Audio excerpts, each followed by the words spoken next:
Okay. Ako nga po pala si Christy Formosilio.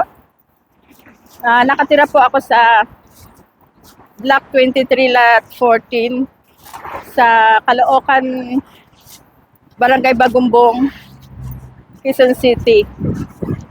Caloocan City po. So, experience ko po dito ay year 1997 pa po. So, galing po muna ako ng Kuwait ng 5 years.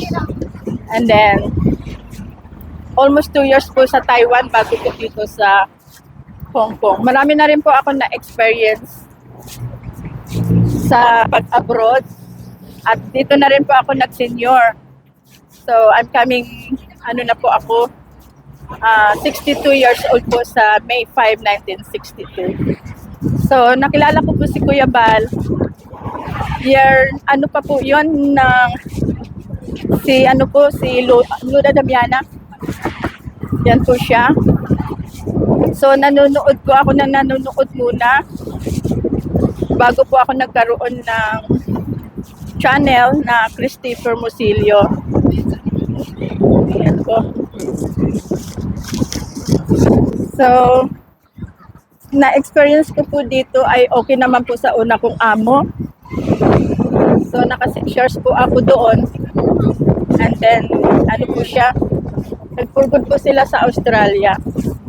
Gusto po nila ako dalhin, kaso lang, wala pong trabaho yung mom ko. Mababait po yun sila. So, yung pangalawang amo ko po ay isang teacher po sa Hong Kong University. Dalaga po siya. So, tinapos ko lang po ng 2 years doon.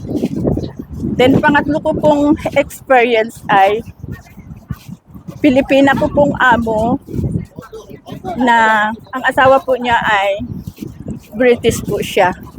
So, 4 months lang po ako doon. Ako ang umayaw. Yun po ang hindi maganda na experience ko po sa Hong Kong. Pero after that po ay, sa pang-apat po na amo ay, almost 5 years po ako dahil sa long service. Kaya, terminate po nila ako doon. And then after that po ay napunta po ako ng Happy Valley. 4 years naman po ako doon, mababait din po yung mga amo ko. Then after po ng 4 years ay napunta po ako ng Taipu City. And then sa sa next po na amo ko ay yung matanda po na alaga na 108 years old. And then nawala po siya na mga running 109 years old po nung nawala na po siya. Then after that po ay almost 5 years din po ako doon sa kanya. And then sunod po ay yung anak naman po niya ngayon ang pumirma po sa akin. So, nung nandun po ako kay mama, doon po ako talaga active po sa pag-YouTube. Na support po ako kay Kuya Bal Santos Matubang. Nagsusupport po ako talaga. Then, yun po siya. Parating, ang nagturo po sa akin noon yung pag-YouTube ay yung kasama ko na si Liam Case.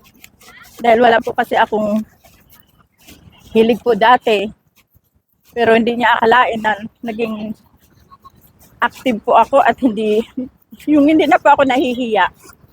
Yan, parati ko po umaanga po talaga ako kay Kuya Bal Santos Matubang.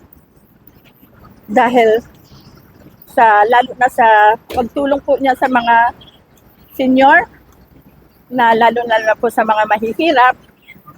Kaya talagang nahanga po ako kay Kuya Bal. Yan po siya. So, hanggang ngayon po, talagang pag mayroon blessings, ay talagang nagsusupport po ako kay Kuya Bal Santos Matubang.